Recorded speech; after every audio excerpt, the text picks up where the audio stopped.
So there is a particular plant that gets really big. I actually have a really large one of them, and that is the Crinum species. Now there's 3 different kinds that I usually sell, and in today's video we're going to go over the 3 of them. That is Crinum Thaianum, Crinum Natans, and Crinum Calamistratum. What's going on, guys? Justin from H2O Plants, and today we're going over these Crinum species. Now these are probably the longest plants next to jungle vows that you could get in your aquarium. So now these 3 plants are virtually similar in the aspect of their care. There may be slight variations, but overall they're all pretty much kind of the same plant, just have different variations to the way they look. Crinums in general should be put in larger aquariums, or if you want a really large plant for a smaller aquarium, they're ideal for that as well. However, keep in mind that the leaves, each leaf strand can reach up to about 6 feet long throughout its lifetime, and I actually have one that I only had for about 6 months, maybe slightly longer than that. That used to be in my old 55 gallon, that is now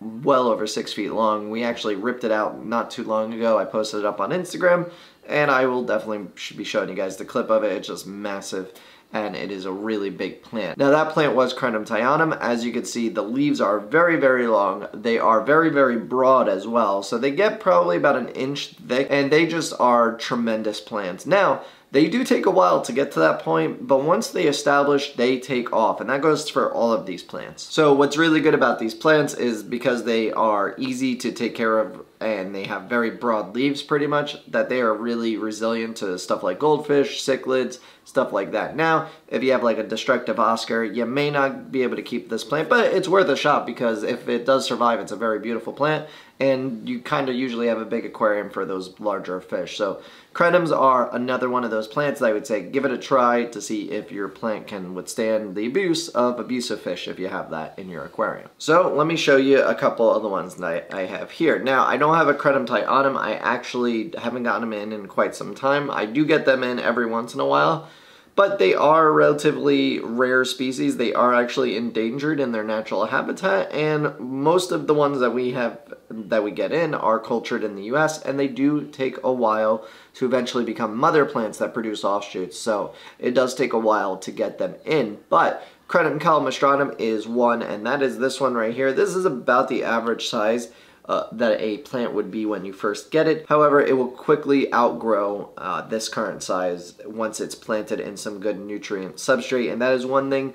Keep in mind, these are heavy root feeders. Having a good substrate will be important to them. However, I do have these guys in just pure sand, and they are growing just fine. So it really just matters of your water, how often you do water changes, if you add fertilizer, what kind of fish you have in there, if you're feeding a lot, because these plants are in with my goldfish, and he does just fine with them. Of course, he produces a lot of waste, so that kind of helps the nutrients, but having a better substrate would definitely encourage these guys to grow much bigger. When you plant Crinums, that goes with any of them, you want to plant them and leave them be. Do not be uprooting them, moving them around from place to place. They do not like that. They are kind of a stationary plant, as most plants are, but these in particular, they just want to be planted and left alone.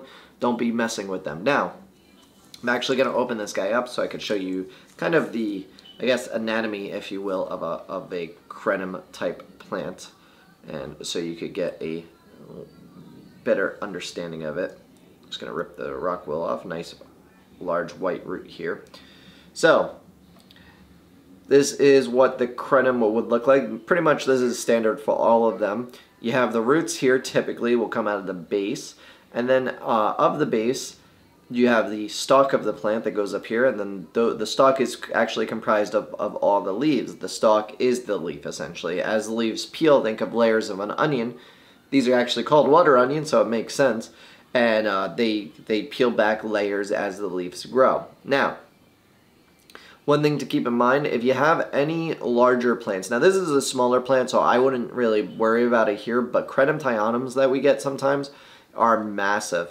And what you actually want to do is any leaf that is much like this one. Let's see if we can get you a close-up. This one, want to just put your hair to the side, girl. There we go.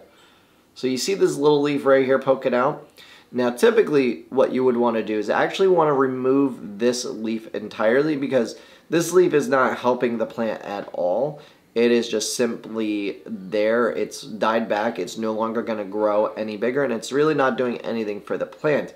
And when you first get the plants in, it is best to prune these back, and you just would peel them the same way you would peel an onion. So you would basically just kind of pry it all the way down, much like that, and rip it off.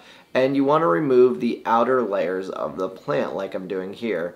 So that way it removes all these old leaves that are not going to be helping the plant in any way. And now you should have like a fresh white stalk. You can clearly see how much white that is compared to the other ones. And I could even go another one deep because this leaf right here is also broken. But I'm going to leave that be. I'm not going to do it too much.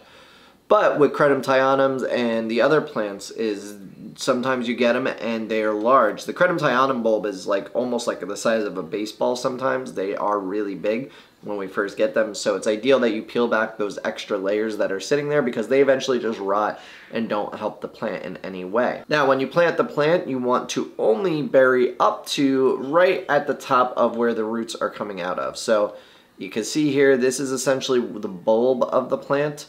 This is the stalk, these are the roots. So you want to be under the stalk where you plant, but not completely covering the bulb. So you want to leave the top of the bulb exposed. If you bury the bulb, odds are it's going to rot and die back and essentially kill the plant. So don't bury the very tip top of the bulb. As far as trimming these plants, you don't want to cut the leaves if you can avoid it. Just let them be, let them grow. They're going to be long and majestic and look really beautiful. Now this is a Crinum Natans here. It is very, very similar to each other as you can see. This one is more of a wide leaf plant because it grows like wide versus vertically. This one grows more vertically but then hangs over. This one kind of just grows to the side horizontally, its leaves. But these leaves are bigger than this one, the Crinum Calamistratum. So Crinum Calamistratum has much narrower leaves and they're almost more windy. This one is a ribbon pattern, much like Calamistratum, except it is much broader. And this is just a very young pup, so it's not even a fully grown plant yet, but they do get a lot wider than the Calamistratum does. Calamistratum, small, narrow sized leaves, but they do get long. And so it really depends on what you're looking for. Crinum Thaianum, like we mentioned, has much larger, broader leaves, and those get long, much like these, and they don't have any ripples in there. So it depends on what you're looking for in your tank. I do like Crinum Calamistratum and Natans out of just pure texture, but Thaianum is really good. Fortunately, I don't have any Thaianums, like I said, otherwise I'd love to show you that, but I will throw up a picture of what one would look like that we have on the website. Now, when it comes to Crinums in general, care is very simple, anywhere between as low as 5 pH, actually. They don't mind low pH, but typically best kept between 6 and 7.5, 8. And now keep in mind, these are relatively harder water plants. They do like high TDS or mid-range TDS. It doesn't need to be super hard, and it can grow in lower TDS, but it will do best in mid-range to high range. As far as temperatures, I keep these guys in with my goldfish. Does just fine. The goldfish tank is kept at about 69 degrees. Can range anywhere between 72 though. These plants can go up to about 82 and do just fine. Even warmer than that, they do enjoy being outside in ponds. So if you have a pond or you have summer tubs, I know spring is right around the corner as of recording this video, and these would make great plants for outdoors. So another thing to note is the propagation of these plants. The way the plant propagates is once you have it planted for quite some time, it can take a good year, 2, maybe 3 before you ever see this happen, maybe even longer. And what basically happens is once it's planted, a pup will shoot up from the side of the plant, and you'll see all of a sudden another kind of core of the plant's leaves coming off from the side, and that's a pup. Now you could choose to remove the pup and plant it somewhere else, although I would recommend leaving it attached until it's a fairly decent size like this or so, because that plant is feeding off the mother plant, and if you were to attach it, then it has to reestablish and do its own thing, and you definitely want to let it grow until it's a pretty decent size. Think of the size of the plant that you get in. That's the size of the plant that you want the pup to be. And one last thing with these plants is as they grow bigger and larger, they will eventually produce flowers. The flowers will reach the surface of the tank, come up out of the water. Usually Crinum Thaianum or Crinum Natans has a white-ish flower. I've never seen Crinum Calamistratum or the Thaianum flower yet, but it would be really interesting to see what those look like. But in order to get them to flower, just kind of leave them be, let them grow and do their own thing. Like I said, good nutrients. If not, dose some fertilizer or put in root tabs and they'll be good to go. Of course, if you want to pick up any of the Crinum species you saw in the video today, you can head on over to our website, h2oplants.com, and pick some up there. If you guys enjoyed this video at all, make sure you hit that like button, leave me a comment down below, let me know what you think of Crinums. Do you have any? Are you thinking about getting any now? If you're new here and you enjoy plant guides or aquariums or plants in general, consider hitting the subscribe button, because it really helps out and you won't miss any future videos that we do. Also, if you want to check out our last video that we did on trimming our neglected 75-gallon tank, you can click over there. If you want to check out our video much like this, but on a Ponjaton that's kind of cool and nice for bigger aquariums as well, you can click over there. And we'll see you guys next time.